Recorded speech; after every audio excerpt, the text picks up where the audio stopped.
साबिक chief justice Saqib Nisar की audio जाली या असली, ऑडियो का फॉरेंसिक हो चुका, सबूत सामने आ चुके, ऑडियो के पीछे छुपे हाथ कौन से हैं, इन सब सवालों के जवाब मिलेंगे आपको इस रिपोर्ट में। हमारे चैनल को सब्सक्राइब कीजिए, लाइक कीजिए और कमेंट्स में अपनी राय दीजिए। साबिक चीफ जस्टिस साकिब निसार की एक ऑडियो लीक हुई है जिसमें वो ये कहते सुनाई दे रहे हैं कि हमारे पास जजमेंट इदारे देते हैं, इसमें मियां साहिब को सजा देनी है और ये भी कहा गया है कि खान साहिब को लाना है। ये सब बनता नहीं लेकिन अब करना पड़ेगा। ऑडियो में दूसरा शख्स कहता है, मेरे ख्याल में बेटी को सजा देना बनता नहीं है। साकिब निसार ने फिर कहा, आप बिल्कुल जायज हैं, मैंने अपने दोस्तों से भी यही कहा कि जी इस पर कुछ किया जाए और मेरे दोस्तों ने इत्तेफाक नहीं किया। नाज़रीन, पहले वो ऑडियो सुने जिसमें मुबैना तौर पर साबिक चीफ जस्टिस साकिब निसार ये सब कहते हुए सुनाई दे रहे हैं। इसके बाद हम आपको बताएंगे कि ये ऑडियो किस तरह जाली है और इस जाली ऑडियो को मंजरेआम पर लाने का मकसद क्या है और इस ऑडियो के पीछे कौन से हाथ छुपे हैं।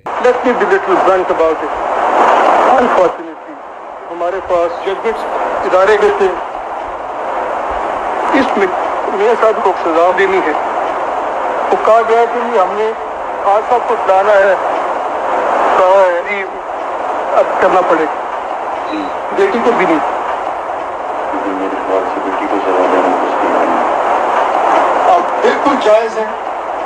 मैंने अपने दोस्तों से कहा कि जी इसमें कुछ किया जाए और मेरे दोस्तों ने उससे इत्तेफाक ले किया। इंडिपेंडेंस ऑफ डिविजन भी नहीं रहेगी। तो चलें, let me be little blunt about it. Unfortunately हमारे पास जजमेंट्स इदारे के थे, इसमें मियां साहब को सजा देनी है। तो कहा गया कि हमने खान साहब को लाना है, कहा है जी अब करना पड़ेगा, बेटी को भी नहीं। मेरे ख्याल से बेटी को सजा देना अब बिल्कुल जायज है।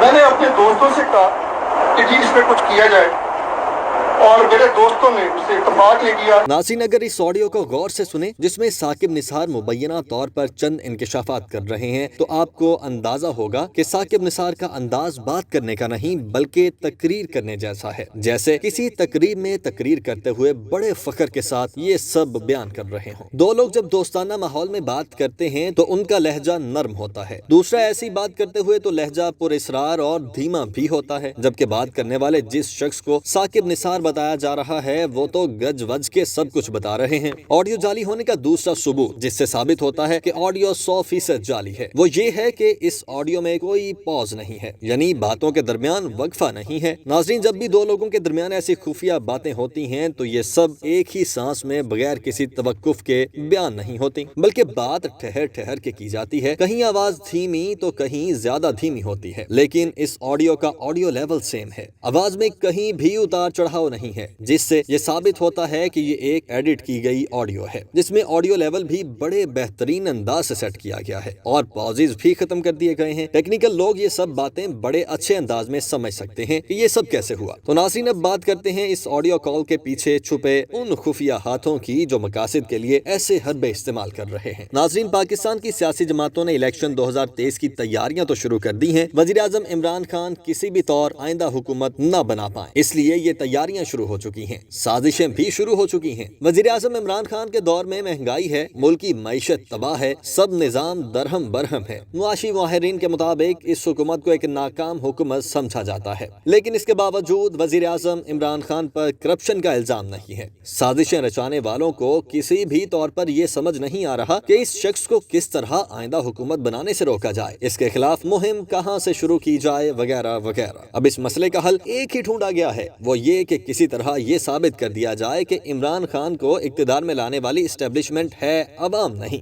नवाज शरीफ को सजाएं दिलाने वाली इस्टेब्लिशमेंट है, नवाज शरीफ तो बेगुनाह है। मुल्क की इक्तिदार के फैसले इस्टेब्लिशमेंट करती है, अवाम के इख्तियार में कुछ भी नहीं है। और इन मकासद को हासिल करने के लिए कभी जस्टिस राना शमीम का एफिडेविट लॉन्च किया जाता है तो कभी साकिब निसार की मुबैना ऑडियो। नाज़रीन, अगर राना शमीम का एफिडेविट मतलूबा नताज दे जाता तो शायद साकिब निसार की इस मुबैना ऑडियो की जरूरत ही पेश नहीं आती, लेकिन खुफिया خفیہ ہاتھوں کو افسوس تب ہوا جب رانا شمیم کے ایفیڈیوٹ نے مطلوبہ نتائج فراہم نہیں کیے اور ہنگامی بنیادوں پر ثاقب نثار کی مبینہ آڈیو لانچ کی گئی، لیکن جلد بازی میں بہت ساری ٹیکنیکل باتوں کا خیال نہیں رکھا گیا۔ ناظرین، اس سارے کھیل کے پیچھے جو خفیہ ہاتھ ہیں وہ کسی سے چھپے نہیں ہیں، سب واضح اور صاف ہے۔ اس سارے کھیل کے کامیاب ہونے پر جس کو سب سے زیادہ فائدہ پہنچنا ہے وہی خفیہ ہاتھ اس کھیل کے پیچھے ہے، لیکن اس خفیہ ہاتھ کو یہ سمجھ جانا چاہیے کہ پرانے ہتھ کنڈے پرانے ہو چکے ہیں، ایسی کہانیاں مزید پریشانیوں کے سوا کچھ نہیں دیتی۔